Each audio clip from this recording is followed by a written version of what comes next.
Welcome back, everybody, to another exciting edition of the Renatus InvestEdge. My name is Jay Stark, and it is my pleasure to get to welcome you to it's not really a call, our broadcast today. This is done live, and we are excited to be with you. Now, I will let you know that the whole intent of this call is to bring to you actionable information that you can apply today in your real estate investing business. We are bringing you practitioners, individuals who are making their living doing what they're talking about, and they're earning money in today's landscape, in today's market. These are not strategies that just worked 10 years ago or that they read about in a book 15 years ago. These are things that people are using today, and that's what this call is all about. Now, with no further ado, I want to turn the time over to our CEO and founder. He is the host for the remainder of this call, an individual with whom I've had the opportunity to work for over 14 years, and it has truly been my pleasure. I had an experience a while ago where it really dawned on me that Bob is so focused and so centered on empowering the people around him that my wife and I and our family have actually been able to start to generate more income in our real estate than I was making here as an employee with Bob. And as I sat in his office and as I started to just think out loud about that story, I realized how it sounded to him, because he leaned over the desk and he said, "Jay, you can't leave me."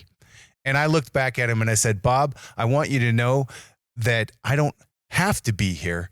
I get to be here. I choose to be here because of the mission of what Renatus is all about empowering people, all about serving and helping people with bringing them the best information so that they can go out there and make a change in their lives to become the change they wish to see in the world." So with no further ado, let me introduce you to my mentor, the individual who has put together Renatus. He is the visionary. He's a visionary beyond compare. I've never even seen anyone else close to the way that he's able to put together projects, the way that he's able to really craft a vision that other people rally behind. So with no further ado, Mr. Bob Snyder. Man, I'll tell you what, Jay, I am so thrilled and excited to be here. And you always say so many nice, flattering things. I could say everything the same way in reverse to you. You're such a rock star. Here's the amazing thing about it is that I remember that conversation. It was a bittersweet conversation because it started out bitter with me thinking that maybe you might be moving away, from Renatus instead of, just locking things down and saying, "No, I get to." That was a wonderful moment, a great breakthrough. But heavens, after all these years, we still continue to crank it out. And that's the beautiful thing about today's discussion is we're going to crank out some incredible information and knowledge for each and every one of you when it comes to the wonderful subject of making money in real estate investing and how you do that today. Not 10 years ago, like Jay said, or reading a book 15 years ago, because the market is dynamic. It's constantly shifting. And as it shifts, we've got to be able to shift with it.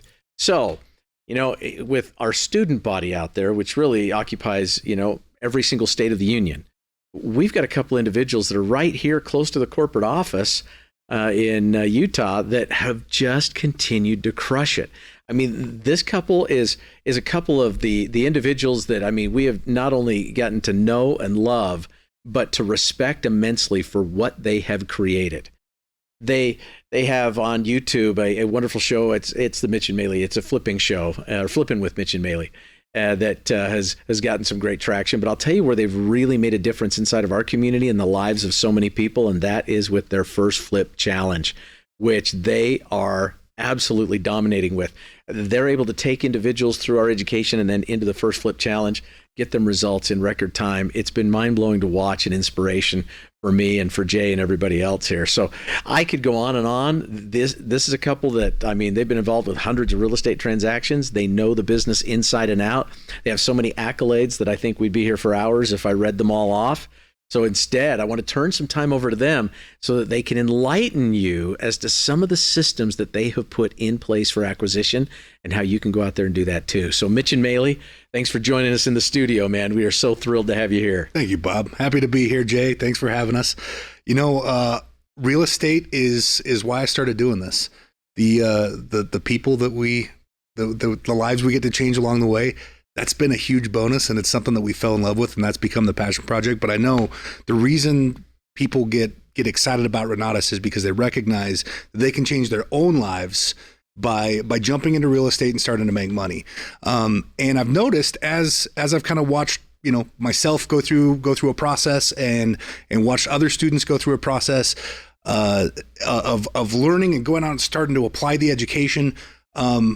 You kind of start off a little bit, trying things out, kind of doing the, you kind of fail as you go kind of thing. And over the years, I've been doing this 12 years now. I've been a Renatus student for 12 years. Had bought zero real estate before that, by the way. But I've learned that there's an easy way, there's a systematized way to do it that can actually save you time. Yeah. Because I watch a lot of people go out and, they'll find a deal. We'll watch, Chris Albin's Deal of the Decade class, which is absolutely awesome.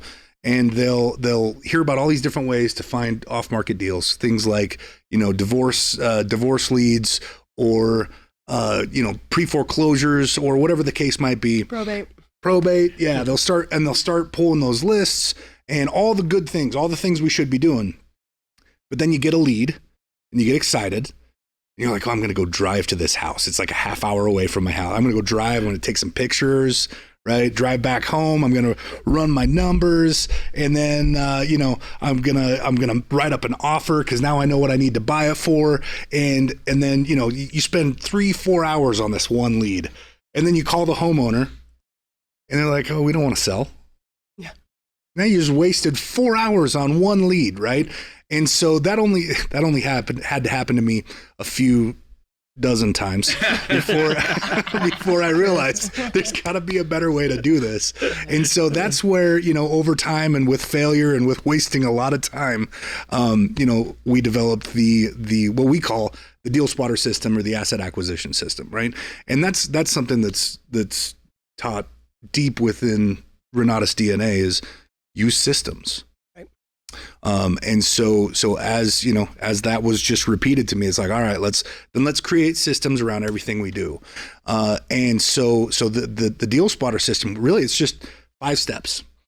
And these 5 steps, as I learned, from watching Renatus classes, these are the things that investors do, because really an investor is not a contractor. That's not the same thing. Right. An investor is not a property manager. Not the same thing. Those are different things. Not an interior designer. Investor is an investor. Well, what does an investor do? Well, a lot of people come to Renatus in search for a way to build wealth. In real estate, and correct me if I'm wrong here, if you can think of any other ways, but in real estate, oops, I bumped the mic. Sorry, Aaron. In real estate, there's only one direct action you can take. That when you take that action, it actually makes your net worth go up. And that's when you're at the title company closing on a deal. Mm-hmm. When you sign your name, your net worth goes up. So I have 24 hours in a day, and Maeli has 24 hours in a day, and we all have the same amount of time. What should we spend our time doing? If we want to be an investor, we should spend our time trying to be at that closing table. Yep. Right. Buying property, right? And so that takes some massive action. When you start to think that way, it really eliminates a lot of the fluff. I no longer want to go strap on a tool belt and frame a wall at my fix and flip. I want to be at the closing table. If I'm spending time over there, I can't be doing the 5 things that investors do. And so back to the deal spotter system, that's what it is. It's the 5 things. It's how to find, analyze, negotiate, fund, and close on deal. And Aaron's brought it up on the screen here. You see that step number 1 is lead generation. And we use a series between each step. There's a filter, because real estate is not like shooting fish in a barrel. This is a no business. I think one of the first books that Michael Huggins had me read when I started with Renatus was Go for No. This is a no business. You gotta go through a lot of properties, a lot of leads to get that yes. Real estate's more like panning for gold than it is shooting fish in a barrel, right? When you're panning for gold, you stick your pan in the river and you pull out mostly not gold. Yep. Mostly not gold. Yes, mostly not. No, it's interesting because you said this is a no business, and I mean my mind initially went to KNOW. No. Oh yeah, rather that than as well. I did the same thing. It was one of those deals where same thing. Yeah. So either way, it is a no business. Yeah. You're gonna get those no's, and if you're spending 4 hours on one lead, that's probably gonna be a no. You're not gonna be generating a lot of leads. So we got to take massive action, right? And so that's what the deal spotter system. I know, Aaron, you're gonna be switching back and forth a lot. I'm sorry, but the deal spotter system With lead gen, we want to generate a ton of leads. Let's get a full pan that we pull out of the river and let's start passing it through these filters. The first filter is not go drive by the property and spend an hour there and back, or do your numbers or fill out a rep C and write an offer. The first step is let's gauge the seller's desire. Let's see if they're even open to receiving an offer, right? So let's do all the things that Chris Albin said in step one. Let's go down to the county. Let's pull the records. Let's get all the divorce leads, all of the probate leads, all of the pre-foreclosure leads, bankruptcies, all of that stuff. Let's bring it home, skip trace it using Renatus iOS, and let's and then let's either call or reach out to all of them. I will say though too, it's so easy to find the leads because of the systems you guys have created, right? So it actually isn't the hard part. So many times people are like, no, finding leads so hard. It's like, no, actually it's the call. Yeah. Right. So we created something called Smile and Dial on Thursdays and it's at noon. But what we like, people will create all of these leads because this is right. We're like, preach, find leads, right? But then they just look at them. Right? They just look at the leads and it's like, oh my gosh. Okay. So we're not just look at them. They're not pretty, your spreadsheet's so pretty, but truthfully, a house is way prettier, right? Dollar bills are way prettier. So it is actually taking the action. So you can't just create the lead. You actually have to call them. You got to reach out to them. Yeah. You got to reach out to them. And, at first, as you start to ramp this up, call them. Just pick up your phone, dial them, shoot them a text message. I mean, Maeli and I have kind of gotten to a point where that's not realistic, especially with the work we do in our Renatus business as well. So we've kind of automated that process, and I think that's fine. Right? We have a Go High Level account, and it shoots. We plug our leads into it, and it shoots out a text that sounds like it's coming from Maeli, and it says, "Hey," almost exactly the script that Chris shares too, Chris Albin in Deal of the Decade. It says, "Hey, my husband and I are looking for a home in your area. You're stuck out to us. Would you be open to an offer?" And you'll get half of them that won't answer, and you'll get another 25% of them that'll say no, and maybe another 25% that say yes. Now I just whittled my 100 leads or whatever it is for the week down to 25. That now I'm going to go run the numbers on, right? So that's the first filter there, is seller desire. If they pass through that filter, if they give you a yes, I would be open to receiving an offer from you. Work on that one. Yeah. Don't work on the one that's like, nah, well, I'm going to run the numbers anyway. I'm going to write up an offer. I'm going to pull comps, and I'm going to, don't waste your time on that stuff, right? That's brilliant to really be able to filter it down to only talking to those individuals who are even open to an offer, open to a deal. Because I'm sure most newbie investors fall into that trap of like, I'm going to fall in love with this deal before I've even talked to the guy who lives there. Yeah. And then they get really sad. They get really emotionally attached to something that isn't even feasible, right? And it's about the numbers. It's not actually about the house, unfortunately. And the challenge is that they confuse activity with accomplishment.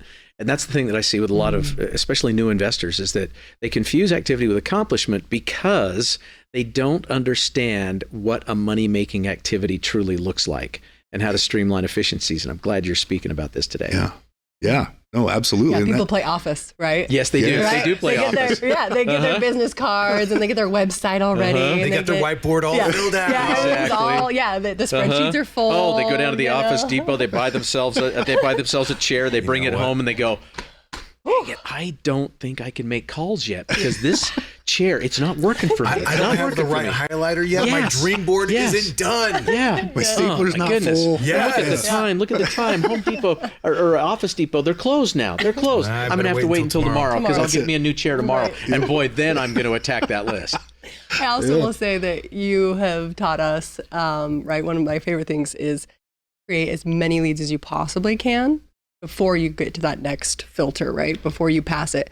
And one of the reasons is because when you do actually start making those phone calls, you have a bunch of phone calls to make, then all of a sudden you don't have so much anxiety because you're not like, oh no, I'm going to screw up this call. What if I say something wrong, and you won't spend a lot of time just letting them waste your time, right? If you know you have 1,000 leads to call, you better get to it, right? I only have a few seconds here, right? It's like, hey, real quick, like I only have a couple minutes.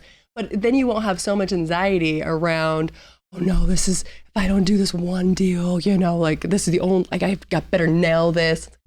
You have 1,000 leads to burn, right? It's referred to as lead poverty consciousness. Yep. That's what it is. And when individuals get into that state, then they start building their business from a position of lack and instead of a position of abundance. And that's why having a massive list of leads is so helpful, because you're just dialing for dollars. Yeah. I mean, who cares whether they say yes, no, or they're indifferent? Yeah. You're gonna get through the no's. You're gonna find the yeses. Those are the people you're gonna spend your time with, and that's how you start making that conversion. Yep. 100%. Exactly. And that's just it. You have to create that mindset of abundance, right? That abundance mindset. Because if you don't, then you might be getting down to like, you got 2 leads that you're looking at, and I want to buy a deal, so I guess I'll pick one. Right. They're probably both crap. Yeah. And that's They're when you probably start both making awful. those really bad decisions, because Yeah. you're like, I'm going to fit this square peg in the Statistically. round hole. I'm going to do whatever I have to do to make this deal work. And Yeah. that's when you get yourself into trouble. Yep.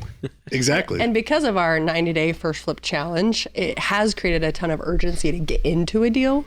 But I will say that often what we're seeing is people are so excited to lose money. They're so excited to lose money. And obviously the number one rule in investing is don't lose money. Right? Like that is the number one rule. So it's like, don't be in such a hurry to lose money. Like that's not what it's about, right? It's to learn how to get into your first deal in 90 days.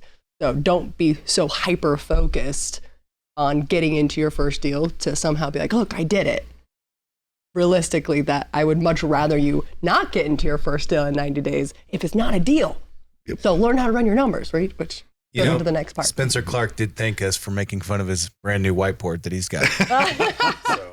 Oh, you're welcome, Spencer. And it's full stapler. I love it. What's up, Spencer?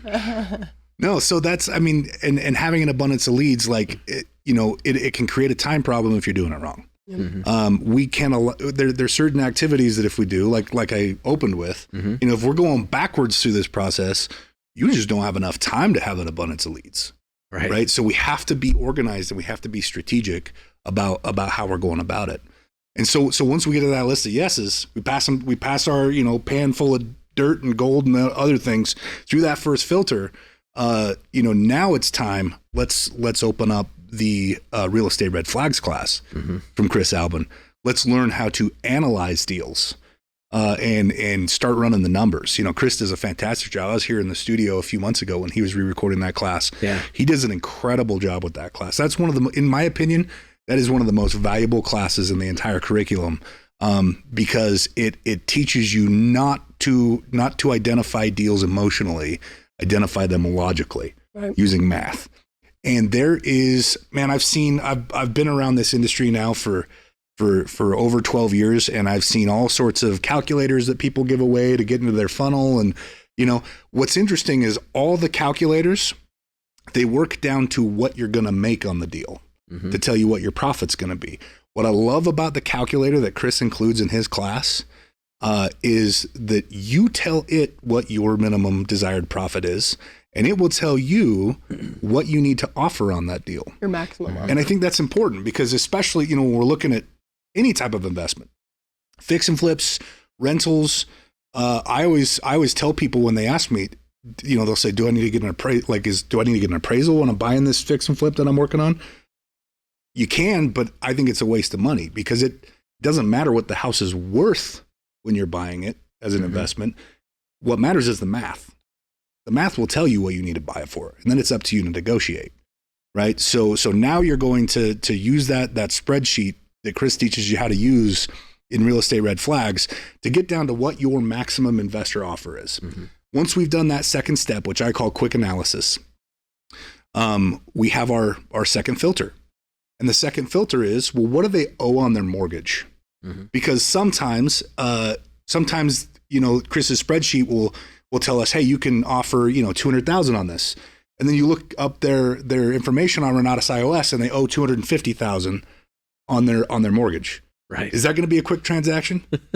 No, they can't. Even if they wanted to, which they obviously do, because we already asked them, even if they wanted to, they couldn't sell us their property, right? Because they'd be upside down. Right. Unless you want to go, of course, through the short sale. I mean, that's a whole other strategy and whatnot that may be applicable. Or something, yeah. But just as a straightforward case, if they owe more than what your maximum investor offer is according to the red flag spreadsheet, throw it away. Yep. That's not a deal, Next. right?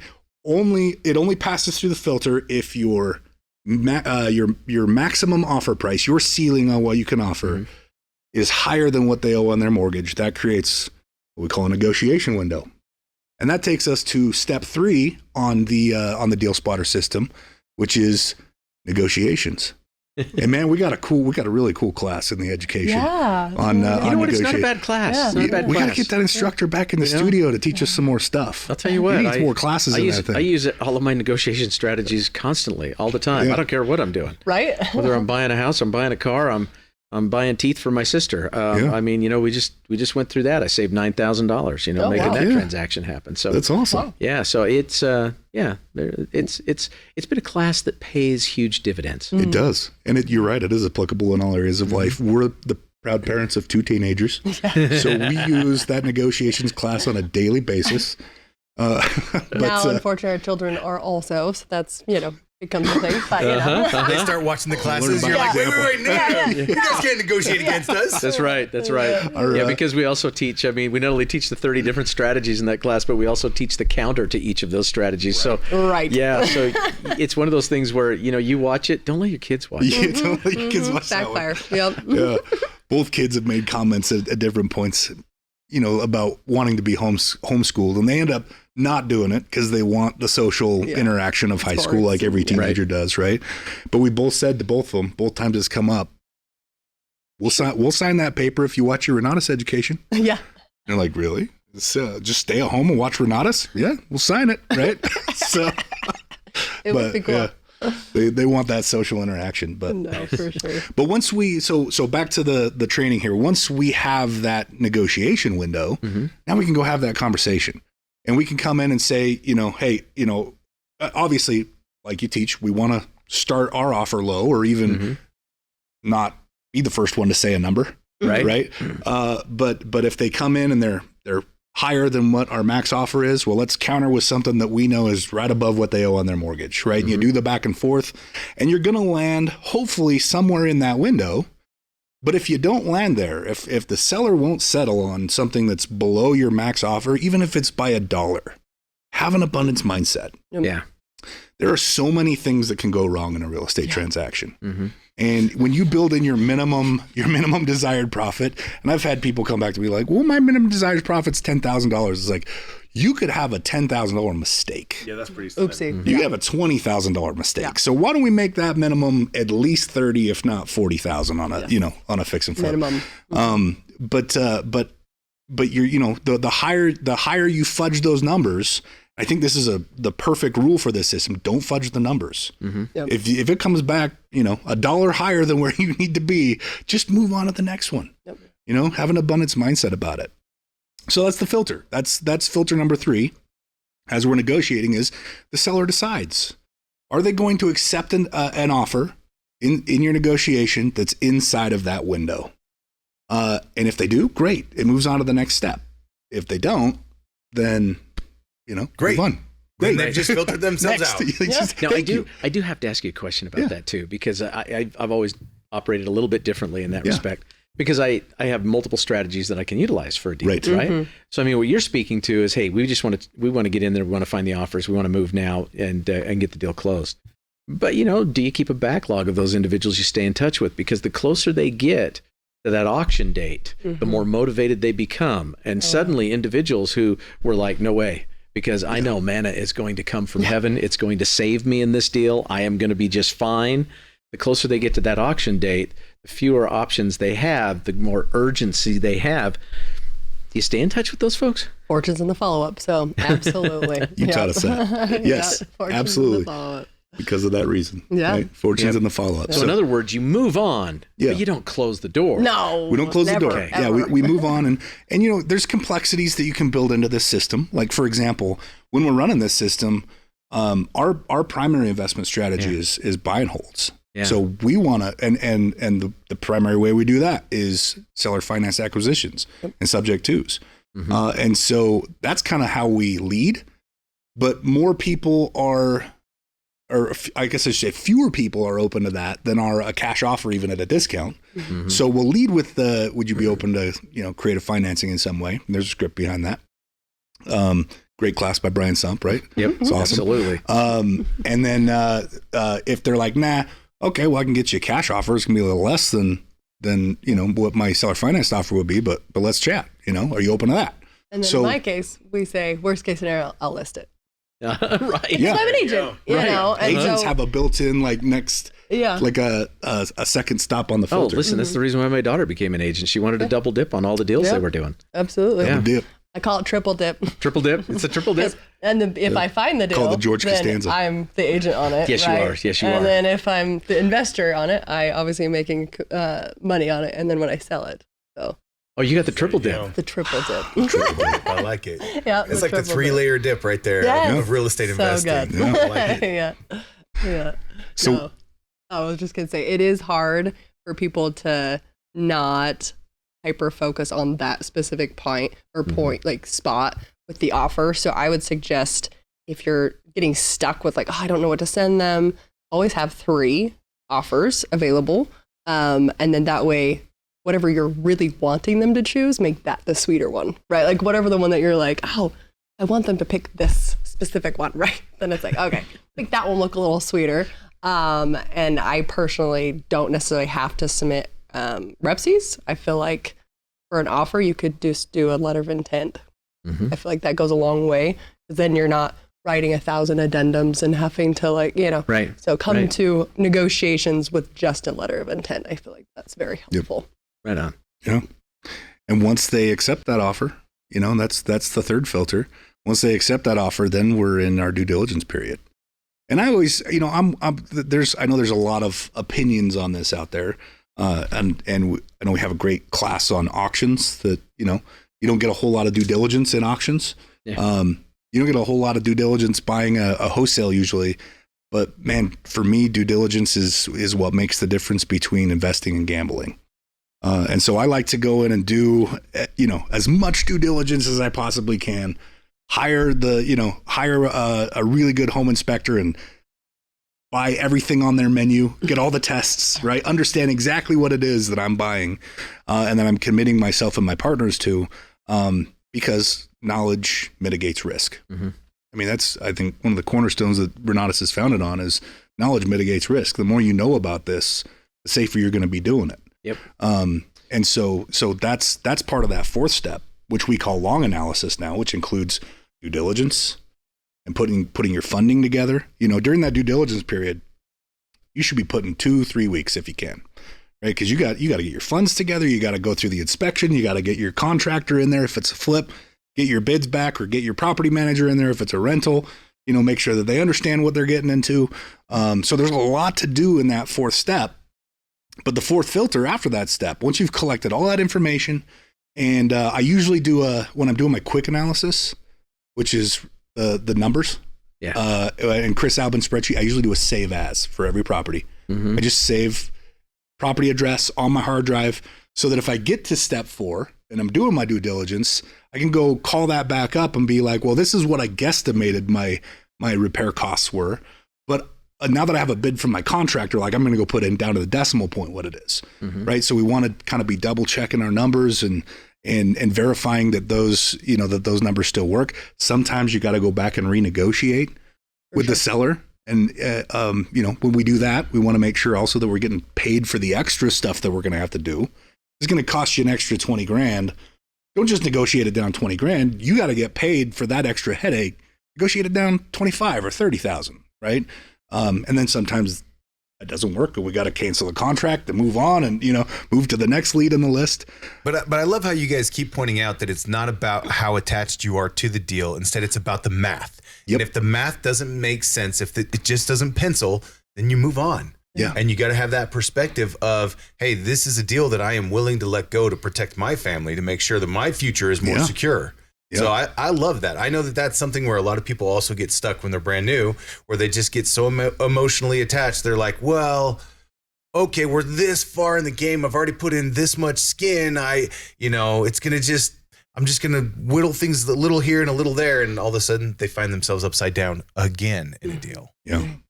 No. And there's nothing more discouraging or damaging than finding yourself in a bad deal. Yeah. Like you want because if you start wrong, it's challenging to ever finish right. Yep. Yeah. Exactly. So words to live by right there. That's really good advice. Yeah. So I mean, all of this is designed to bring what we learn in the Renatus, the system that we work weekly is Daily. designed, daily, is designed to bring everything we've learned in the Renatus education together into an assembly line, a Henry Ford style, like let's just pump these things through this system. And that way we get to go to step 5, which is close on it. Right. On only the good ones, Yeah. only the home runs. And even then, I still had some stinkers in my career, Oh, yeah. but by having that abundance, by pushing leads through that system constantly, it creates, this abundance to where we just get to pick the best ones, Perfect. So And I will say too, like so often, really this education needs to teach you how to know the numbers, because unfortunately wholesalers, right, they're known to prey on the uneducated, right? Not smart investors. Right. And that can it gets nasty, right? And so many of our people that join like our challenge, for instance, they're like, oh, cool, I'll just go buy one from a wholesaler. No, you already lost all your margin. You already lost all of the money that you were supposed to be making on this deal. Obviously, it doesn't work. So I do hope that like you're listening, make sure that you're not the person that is buying the wholesale deal, because you're not going to get due diligence, would be my guess. It's very rare to see that happen. And that's just by itself going to cause issues. And then now you also just got rid of all of your margin to make all the monies, right?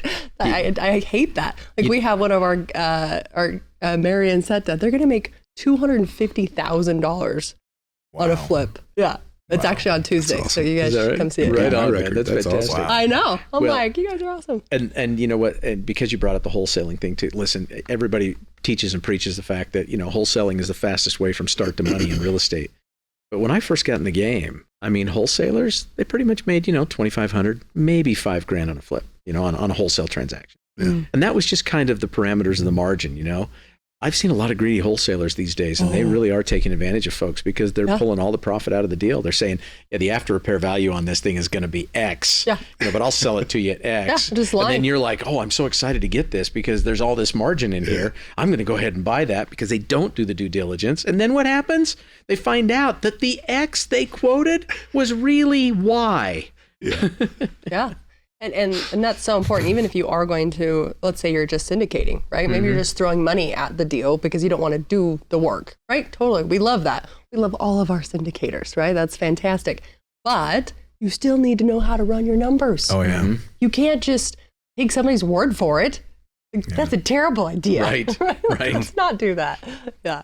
I will say too that is how we've divided our business up, is kind of inside that the deal acquisition, strategy. There is I'm the front end and then Mitch is the back end. So it's kind of cool because we'll do, somebody will ask us a question and I'll be like, oh, that's a really great question. That's a Mitch question. Yep. If it's about raising capital or anything to do around, what that looks like, I'm like, I have no idea. Go talk to Mitch, right? And then if it's, asking about trying to figure out negotiating on a property or how to make Where an to offer pull these leads or or- where to yeah. find leads, it's like, go talk to Maeli. Yeah, that's a Maeli question. That's a Maeli Call question. Maeli. Yeah. But that's helped create like a nice divide for our business, because I do feel like so often people come to us and go, how do you guys possibly work together? Like I would kill my husband or It's I would true. kill my I wife. was actually going to ask you guys Yeah. that question because I'm really interested. So you're obviously doing really well together. You're obviously you found a good system where you guys are you have a rhythm together. Mm-hmm. How do you keep that separate, and how do you work efficiently and effectively together? And I guess on top of that, what do you do when there's a hitch in the giddy up? Ooh, that's a really good question. I mean, and that's it. It's just this idea of, having clear boundaries, because unfortunately it's so easy to, if you cross those boundaries, that's when people get offended, right? It's when your eyes like, oh, that hurts my feelings because you took that from me, or you didn't trust that I would actually finish what I said I was going to start, right? That's usually when why you can't work together. But if you can create a clear boundary of, oh, this is my lane and I know you have it. I don't have to worry. I don't have to think twice that, that Mitch, I never have to worry that Mitch will raise the capital ever. Like I've never been like, babe, like, are you going to figure this out? Like, I have like these deals. Like, are you going to? He's like, nope. And it is we do have a competition, which is kind of fun because like I'll get all these leads and then like, oh crap, now I got to get all this money. And then it's like, I was like, he's like, I got all this money. Go grab me. I'm like, okay. So it has been a fun journey for that reason, just because I think we push each other to be more. And I love that. So very grateful for that scenario. And I also, we saw a podcast, or was listening to a podcast a couple years ago, and they gave really good advice. I can't remember. Do you remember what the podcast was? Yeah, but it was something about somebody had asked a similar question to another couple that ran a business. And they said, we created this scenario where some things I'm number one on, and some things you're going to be number 2 on.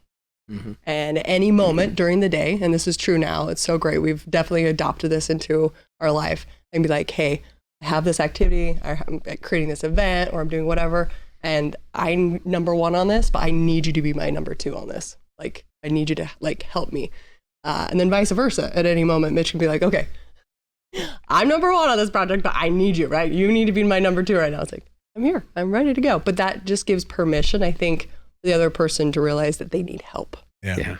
Because that's the other problem is you get stuck and you're like, well, this is my lane. I can't ask for help then. Like, no, if I need help inside the other side of this lane, ask, right? Yeah. I will say it does require that both sides give 100%. Yeah. Right. And life's life. It's chaotic, and sometimes you're given 90%, or sometimes you're given 80%. Right? What's that? You guys have teenagers? But, yeah, but it does require that both, give 100%. And Bob, one thing I learned from you right from the beginning is how important self-development is. Yeah. Right, because that keeps both of us, like, we're both really into it. I never was into it till I met you, but that keeps both of us sharp. Keeps us on top of our game. It keeps the mindset right. I'll tell you what, man. I mean, real estate and wealth creation is a mindset. It's totally a mindset, right? And the most valuable real estate you're ever going to invest in is the 6 inches between your ears. There's a lot of folks that were sitting on the sidelines, during this last year. Did you know in the last quarter of 2024 that 1 out of every 6 homes that was purchased in the United States was bought by an investor? I believe it. Yeah. I totally believe it. Yeah. For That's lower crazy. income properties, it was 1 in 4. Was absolutely incredible. I mean, the market is booming. And a lot of people are saying, oh yeah, that's all those institutional investors. No, it's not. Absolutely not. I mean, if you take a look at all of the institutional investors all together with their total single family holdings, it's about 1% of the total single family housing inventory in the United States. So there's a lot of, folks are saying, oh, well, look at how they're pushing things. Well, if they are pushing things, then you know what's going to happen? Why don't we invest in the markets they invest in? Because you know what they're doing. I mean, they're buying a home at $300,000 so that then next week they can buy another home at $350,000. So the next week they can buy one at $400,000. So the next week they can buy one at $450,000. And they're pushing the market up because now the 3 homes that were trailing behind are now all worth $450,000. Yep. I love being our own comps. It's like one of my favorite things. You try to buy houses like all in the same street. So it's like, oh, I have a proof. I have a comp. There's literally just 2 doors down. There's a lot of stuff going on. So why not, just play the game beside them and enjoy all the benefits? Because even when it comes to renting them out, they're not efficient. They're not effective. Yeah. And, we've got a lot of great selling advantages, a lot of unique advantages that the institutional buyers don't have, but people shouldn't fear them. They ought to actually study their model and figure out how to invest aside them. Yeah. So can we do this real quick before we move on to the questions that are here on the call? Yeah. Can we pull up that slide one more time and just give everybody who's watching an opportunity to review it, and then maybe have you guys just walk through it just real quickly, just kind of go through all 5 steps. You want me to do it? Or do you want to do it? Yeah, I can. Absolutely. Okay. So this is actually what I do every day. So Mitch and I, we created this system so that my front end could be easier for me. Because unfortunately, when I first got started, I also got kind of that analysis paralysis. Yeah. And I would just be like, there's too many leads and I don't know how to and then I was trying to run all the comps, right? And I know all your agents out there, you're thinking this. Wait, I need to run comps on every single property. I know every time that you come into my office, they're like, I want to be an investor. And then you go, I don't want to be an investor anymore. Because that would be a lot of ARVs that you should be running. Great news, you're not. You're not running ARVs until you actually are ready to make the offer. Like, you're just not. And so lead generation, my suggestion is Mondays you're doing lead gen, Tuesdays you're doing lead gen. So you're finding all of your leads, going down the courthouse, or you're grabbing them from Renatus iOS. And then by Wednesday, we're skip tracing. So you could use something like Smile and Dial, a Smile and Dialer, I should say. And there's quite a few different ones, but some of them allow you to call over 300 people per hour, which is great. And then it picks up and drops off and then does drop off calls, which is super helpful. And so that's massive action. All of it works, nothing doesn't, right? All of it works. and then if you're doing mail, then by Wednesday, right? So you're creating your mail, you're making your Post-its or whatever. Everything is done by Wednesday, so that Thursday you're actually just smiling and dialing, right? So skip trace on Wednesdays, get everything ready to go, and then by Thursday you should be calling. And you can take, you should be able to call a lot of people by Thursday. And then once that happens and you hit the filter, are they even willing to sell, right? If they are willing to sell, then, right, you go to the next step. It's past that filter. And so Fridays and Saturdays, you should be booking appointments to go see a homeowner, right? Because until you've actually had a physical conversation with that person, whether it's on the phone or belly to belly, I'm sorry, why are you writing an offer? Right? Why are you writing an ARV even, right? Why are you spending so much time trying to figure out what this property could be? Let's find out what the homeowner how to solve their problem. We don't even know what they're up against right now. They might be able to sell our house for just $10,000, $1, right? We have no idea at the end of the day what they actually need. So we just need to be problem solvers. And then if we can come with that mindset when we're looking at deals, I think that's super helpful. And then do not be afraid to obviously reach out and start asking for money now. So pretend like you have a deal, right? The second, it could be my deal. Come borrow any one of mine, right? Literally, like, you have a deal and then you're raising capital from that specific deal. I think so often people wait till they're in due diligence and they're like, oh, okay, now I need to raise capital. That's probably not when you should be doing it, right? Like, already have the funds. And then if you do back out during due diligence and be like, oh, well, you good to stick around for the next one? If, I'll find the next one. Right. Yes. Right. Great. If I can find a deal that's similar numbers, would you be still open? Yes. Right. I mean, that's your job, but right. So that was kind of steps 1 and 2, right? Yep. And you've got that systematized to even days of the week. Yes. Is 3 kind of where you pick up then with the negotiation part? Yep. So then do you have the same kind of system where you're like, okay, on Monday, these are the calls that I make. On Tuesday, here's what Once you get to kind of that point in the system, because you can very, very easily structure that first part, right? But once you get to the back end of it, I find that it's just, it's that process of focus on the lowest hanging fruit, right? The ones that I'm in due diligence on and that I have, then you got kind of appointments all over the week of sending out your inspectors and your contractors and all that stuff. So it's a little more chaotic as you get towards the end of that system. But we follow the system kind of religiously. It's just harder to structure. A little more art than science. Yep. Got it. Yep. So but I think what you were asking for before, I got an easy way. 5 fingers, right? Find, analyze, negotiate, fund, close. That's it. That's the system. 5-finger punch right there. Yep, 5-finger punch. So how many leads would you recommend somebody who's brand new getting into real estate investing? How many leads would you recommend that they start with before they start putting them through the system? Ooh, I mean, personally, I want you to create 1,000 leads. Like, create 1,000 leads. That's a lot of leads. And until you've called 100 people, still don't even know what you're doing. You have no idea what to even say to people. So this last week, we actually, like I said, we do a Smile and Dial training, and it's actually not a lot of leads. We have so many leads right now. It's wild, right? There's so many leads, and we need more of you to know how to solve these people's problems. I mean, it's wild how many people are going into foreclosure that we didn't even get to talk to because there's not enough of us that could actually reach out to them, right, and solve their problem. Or divorce situation, or meth, mold, radon, right? There's so many scenarios that people don't know how to solve. That's all we are, right? We're Yeah. just problem solvers. But I do think that once you've generated all those leads, unfortunately, right? Like it's finding the leads that gets hard. It's finding their numbers. So skip tracing actually is really frustrating. It is. There's just nothing, and all the services, I don't care what they are, they all just can't 100% get it, right? So sometimes you're calling an aunt or an uncle or a grandma or a cousin, right? And so you have to get really good at figuring out how to I call myself a detective, right? It's like, okay, I'm a detective and I have to figure out who owns this house. Like, how do I find this person? Right. In the First Flip Challenge, we have KPIs for everybody going through the First Flip Challenge. Hang on. What does KPI stand for? Key Performance Indicators. There you go. Yeah. One of those KPIs is 25 new leads a week. All right. Excellent. And I think that's a great starting place. Yeah. Now it's 13 weeks and that's how we get to 1,000, right? But it's just by one step at a time, one bite at a time. But yeah, I think 25 a week and, just start there. So, okay, I've got two more questions that I'm going to couple together here, and I've got a few more that we need to get to. But if you had a happy day path for a lead, right? Let's say you find the lead on Monday. How quickly could you move that lead through this system to get them to the closing table where you want to be investing your time?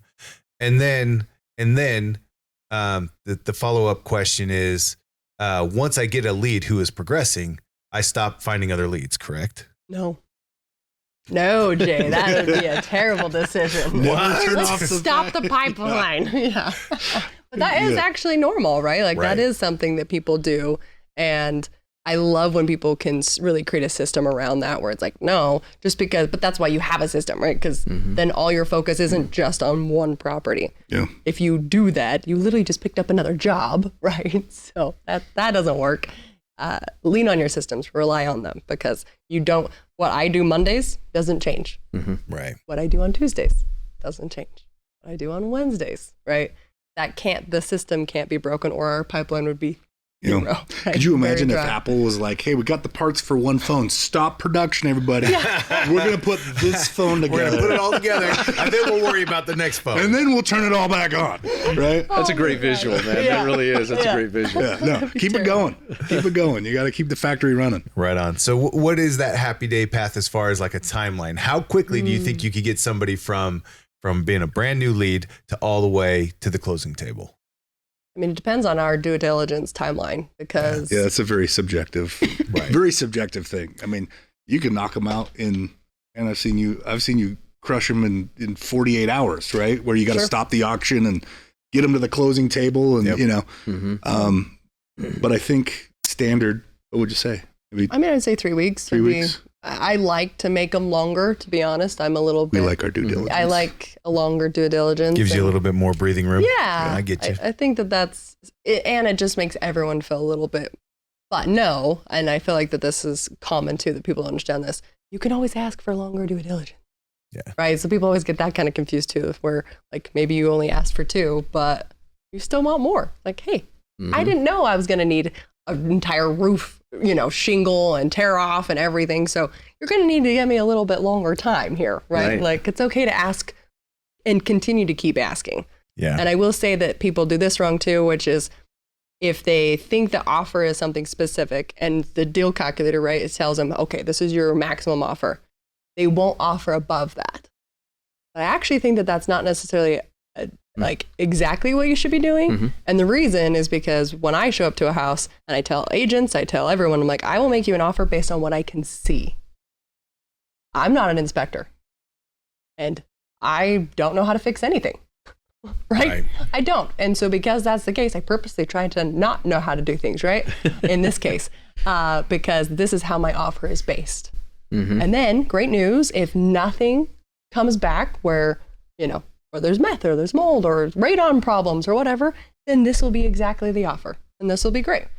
Obviously, that's never the case, right? There's plenty of negotiating, power that happens once you've done the inspection. And then it's like, oh, well, unfortunately, I didn't know it needed a roof. I didn't know that you need all new plumbing and you had knob and tube, electrical.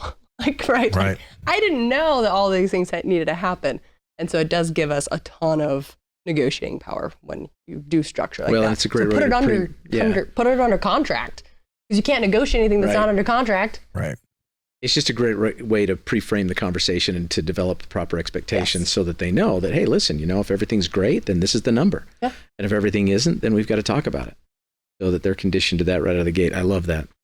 I just barely realized what time it was. I'm having such a good time with this conversation. Let me just ask you guys just one final question real quick, then we'll turn back over to Bob. Have you found that today's landscape, in today's market, you can actually buy real estate and invest in it successfully? Absolutely. You can, with the breadth of knowledge that we get out of the Renatus library, there's a strategy for any market. And my favorite part about real estate is it's a non-compressible market. Like the stock market, you taught me this. The stock market, business is going to be worth zero. How's Blockbuster doing? Yeah. How's Kodak doing right now? Right. Yep. Investors are still licking their wounds over those deals. Yeah, but we're in an investment category that is part of our hierarchy of needs. We all need food, water, and shelter. And so when markets change, how people interact with their real estate changes, but it doesn't change the fact that they have to live somewhere. So just change your strategy. That's awesome. All right, we're out of time with you guys. I would really love if over the course of the next week, if you guys could maybe make a few minutes here or there to just go back and answer any other questions that people may be asking in any of the comments on the video. Would that be all right with you? Absolutely. We'd love to. Awesome. You guys have done phenomenal. Bob, let's turn it back to you. Well, I got to say, man, thank you. Thank you so much. They're absolute rock stars. We're thrilled to be able to have them in the studio with us here. It makes for a much more dynamic conversation. And there's a few things that I want to mention. This really is to speak to those folks that, are going, man, I really would like to know more about what in the heck you guys do. Well, on the screen right now, we've got a link, we've got a QR code. If you would like to have a 15-minute conversation with one of our investing consultants, we'd be more than happy to just give you a free 15-minute session, talk about where you're at, talk about what's going on, talk about, if there's a way that maybe we can work together going forward and see if you're a good fit for our program, then please, man, take advantage of the links and the QR code that's on your screen right there. Here's another thing too. We would invite you to be with us every single week. So subscribe, hit the bell, hit the like. Save it, subscribe it, and join us every single week as we impart more and more wisdom from the inside of the Renatus community to help you in your own investing career. That's a big part of what we do. And then for the community as a whole, as well as those of you that have tuned in, you've got to keep in mind we've got some important things that are coming up. So we're going to take a little bit of a break on March 17th and March 24th, but we'll be back on March 31st. And we'll be in full swing with Renatus InvestEdge. So, you might miss us for a couple of weeks, but we'll be back. And why are you going to miss us? Because we got a national conference coming up and we got a lot of things to get ready for. I do want to make some announcements to our community out there so that you guys are up to speed on what's going on. And that is that we just have a brand new course in the back office. Our real estate red flags course has been completely updated and renewed so that you have all of that access to information back there. I know our host, or I should say our guest today, referenced Chris Albin's class a number of different times. And then the other thing is March 20th through the 22nd, we have our national conference coming up. Now, our ICMs, those that are a part of our community who actually help us to get the word out and market our education, your ticket price for the national conference, including the banquet, is $447. Those of you who are just checking us out for the first time, you're like, hey man, I'd like to have 3 days of powerful information. We're really going to equip, educate and engage. If you would like to join us as a guest, you can do so with an all access pass for $95. But here's the thing. Today is the deadline for the banquet. So if you don't get it in today, you can still come. You can get a basic guest ticket for $30, but you can't come to the banquet. And the banquet's such an important part of our business because that's where we recognize all of the folks that are out there moving and shaking and making things happen. Again, it's March 20th through the 22nd. We've got 23 powerful, incredible educators, folks that are practitioners in what they do. That means they make their full-time living doing what they're going to teach our students how to do. It's going to be a powerful event, to say the least. I could go through and talk about every single one of them. You want to learn how to save money on your taxes? Patrick Munson's going to be there. You want to learn how to make money with the Renatus opportunity and really understand what three-dimensional real estate is all about? Scott Rowe's going to teach you.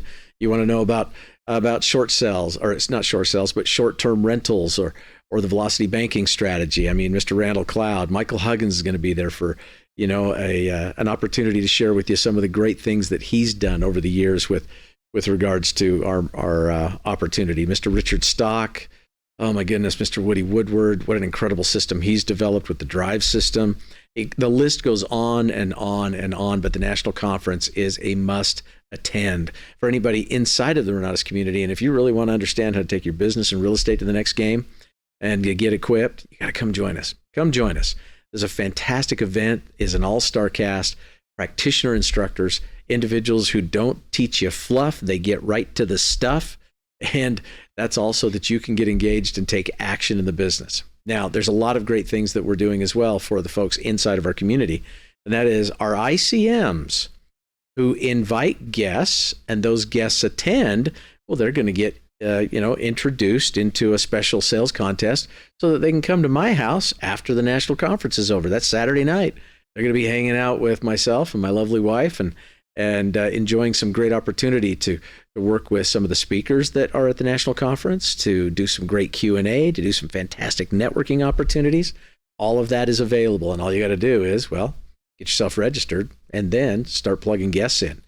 Here's another thing that we've done. This was really at the insistence of our leadership. They said, Bob, there's so many folks around the country that for one reason or another, they're just not able to attend. As a matter of fact, I spoke to one of them today. She said, I am the full-time caregiver for my aging mother, and without me here, she can't exist.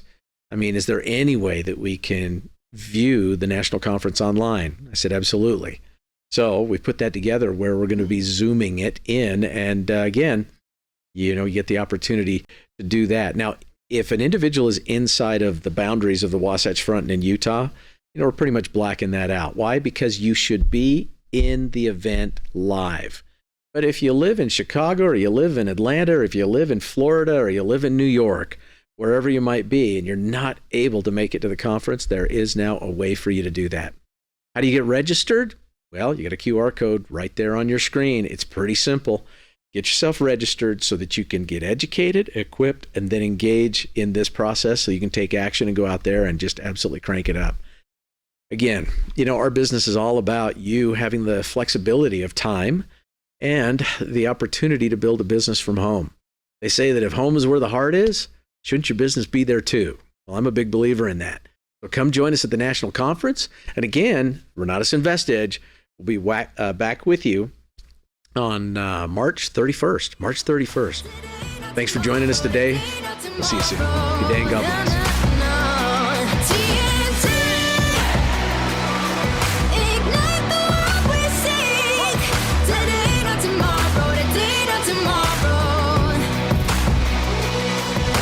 Three, two, one.